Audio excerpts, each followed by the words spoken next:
Thanks, George. We'll now hear from Dr. Alex Whiteack.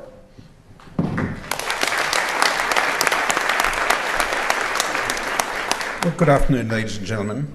I'm going to say a little bit about what we do about illicit drugs, question whether this has worked, then say if it hasn't worked, can it be made to work, and if not, why not, then turn on to what we should be doing instead, then there'll be some concluding remarks. Well, what do we do about illicit drugs? We've built up international arrangements over the last 100 years which emphasise a criminal justice approach. Almost every country in the world is party to these arrangements. We use harsh rhetoric, tough on drugs, war on drugs, and we emphasise a punitive approach politically. The overwhelming majority of government funding, which goes in response to illicit drugs, is allocated to drug law enforcement, things like customs, police, courts and prisons. In Australia, 56% of Commonwealth and state government funding is allocated to these interventions. Previous estimate was 84%. In the United States, estimates typically range in the 60s and 70%. In Canada, the Auditor General estimated 95% of government spending in response to illicit drugs goes to drug law enforcement. And almost all countries in the world have this approach. We have three United Nations treaties, 61, 71 and 88, which form the structure for all of this. We made, in Australia, the Commonwealth Government made heroin illegal, but only in 1953. And as Norm said, it was really the intensification of these efforts, packaged as the war on drugs in 1971 by President Nixon, which started this current system that we've all got around the world now. Now, has it worked? We've had enough time to see whether it's worked or not. Well, global drug production's going up. In the last 10 years, we saw heroin production double, increased by 103%. Cocaine production went up 20%. Cannabis production went up 56%. And consumption's gone up. The number of countries where drugs are being used is going up all the time. Deaths, disease, crime and corruption all going up. We had 6 deaths from drug overdose in 1964. Over 1,100 young Australians died from drugs in the year 1999. It's come back to 400 now, but it's still 400 too many. And we have hospitals deal with a lot of people with hepatitis C and other problems, which are complications of our current arrangements for illicit drugs. We've had 4 royal commissions in Australia in the last 25 years, documenting the police corruption that Norm has just referred to, linked to drug law enforcement. Costigan in 85, Fitzgerald 87, Wood 97, and then the Kennedy Commission in 2004. And all throughout this time, the income for terrorists has also gone up, and they're earning that income from the illicit drug trade. The number of prisoners around the world serving sentences for drug-related offences, and in Australia, has also been going up. Governments are spending more of our money in this failed and futile war. One thing that hasn't gone up, though, is the price of drugs. In Western Europe and the United States of America in the last quarter century, the price of heroin and cocaine has dropped by 80%. Purity of street drugs, which the war on drugs is supposed to push down, is actually rising. There really is only one conclusion that you can draw from this, and that is that the criminal justice approach to illicit drugs has failed comprehensively.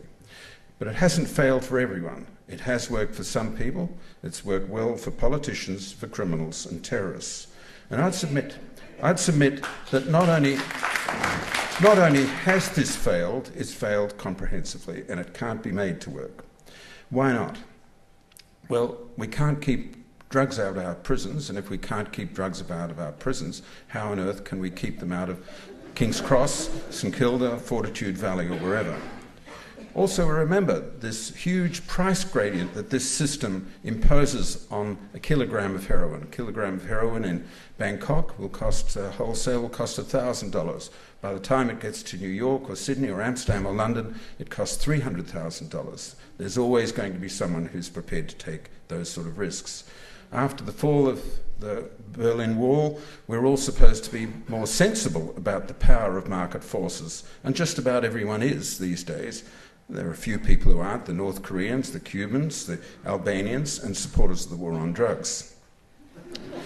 Another problem we have is that, unfortunately, the drug traffickers have got more resources, better resources, than the police trying to stop the drug trade. We also have to remember that alcohol prohibition in the United States from 1920 to 1933, when it was repealed, was an even more abysmal failure than what we see today. And if we couldn't work for alcohol, how's it going to work for illicit drugs? So we have to ask ourselves, what's plan B? What should we be doing instead? And I think the threshold question is that we should be regarding illicit drugs primarily as a health and social issue. And once we make that decision, we have to then raise the funding for health and social interventions to the level enjoyed by drug law enforcement. We have to shift from low-cost, high-impact interventions. We have to shift from high-cost, low-impact interventions to low-cost, high-impact interventions. I think we'll have to keep penalties for unauthorised large-scale transportation of all psychoactive drugs, be they alcohol, tobacco, prescription or currently illicit drugs. But the threshold levels and the nature extent of penalties should be proportionate to the harm that these drugs cause. We should continue to provide well-funded, research-based drug education for schools and communities, but this time with realistic expectations. I think we should be repealing criminal penalties for personal possession and consumption of drugs. We should also be moving on to regulate and tax cannabis production and sale. And some of the revenue from this should go for prevention of drug use and reducing the harms from drug use. Cannabis packaging should include warning signs about fair warning signs about the dangers of taking cannabis, and also assisting people who want to stop or cut down. Next step, we need to provide attractive, effective and evidence-based drug treatment. Choice is important. We have to meet the demand for drug treatment, and the quality of this treatment should be equivalent to the quality of other treatments we provide in the healthcare system. Treatment should be based on a solid commitment to research, which drives progress in the healthcare field. We should expand non-custodial sentencing options. Incarceration should only be used as a last resort. If all of these things that I've just said prove to be unsatisfactory, we might then consider the possibility of making available commercial retail sale of small quantities of dilute psychoactive drugs. We've been down this path before.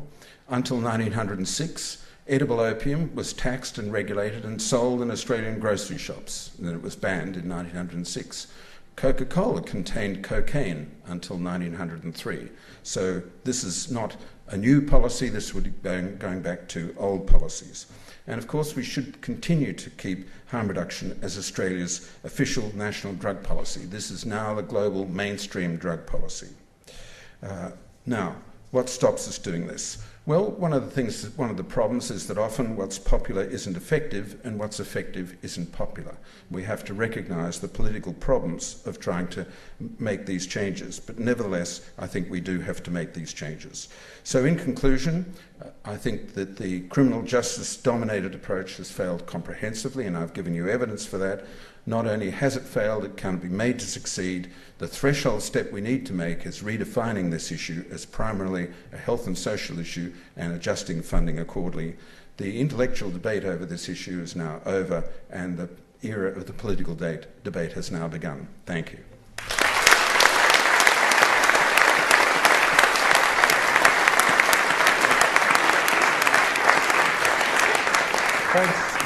Thanks, Alex. I'll now call on Greg Barnes, our third speaker.